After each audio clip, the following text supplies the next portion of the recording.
With more than 6 million athletes in the United States competing in high school sports, the desire to play Division I sports is greater than ever before.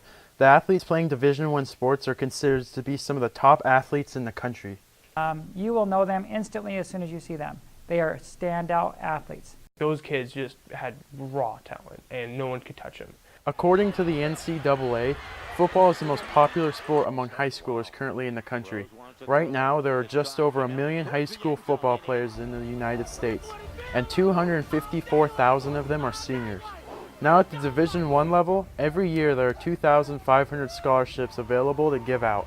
With those numbers, it comes out to just barely 1% of those 254,000 seniors get to go on to Division I. They want a 6'5", 280-pound person.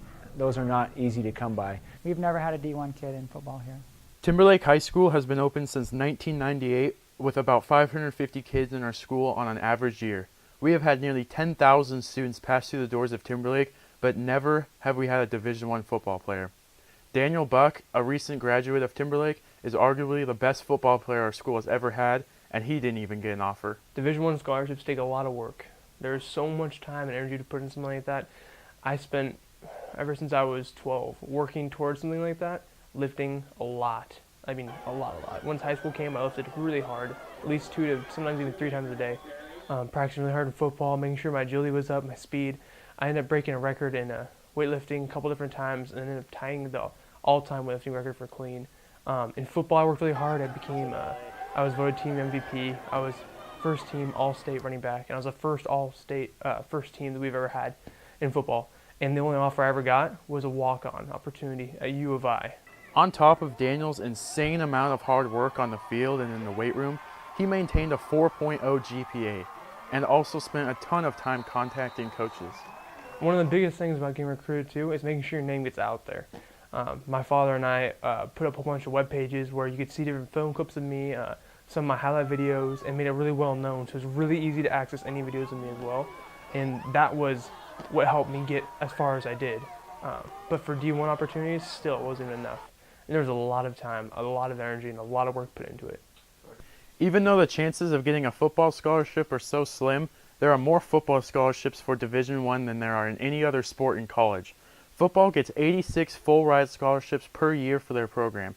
In comparison to that, men's track and field gets only 12.6 scholarships a year for their entire team. Now keep in mind, the average NCAA track team has about 40 athletes on it, so only 12.6 scholarships are needed for a 40-athlete team. These two ahead of the rest of the field. Shubenkov going well on the near side. Merritt's going to take this. He gets through the line, 12.94. Division I school scholarships are very, very difficult to come by, and particularly in different areas of track and field, for example. If you are a sprinter, you're going to have to run really, really fast times. Even the highest quality sprinter will have a really tough time coming across the full-ride scholarship in track and field. Since there's just not really any money in the sport, scholarships have to be parted out across the team. According to the NCAA, the chances of getting a full-ride track scholarship, an unbelievable 1/5%. But there are many other opportunities to get a partial scholarship or even a walk-on opportunity for a team. These opportunities are what most athletes take, unless they are Olympic material.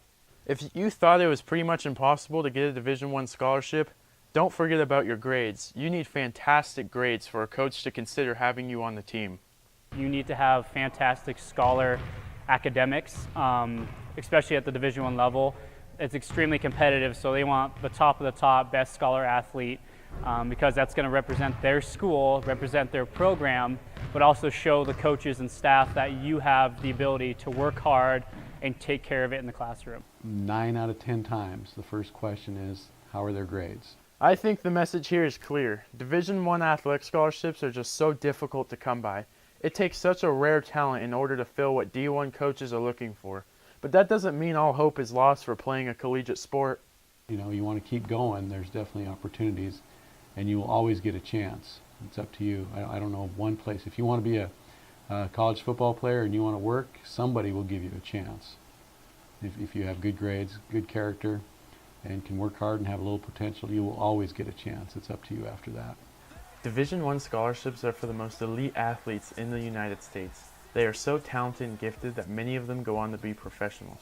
While Division I is out of many of our reaches, there will always be a shot to play collegiate sports somewhere.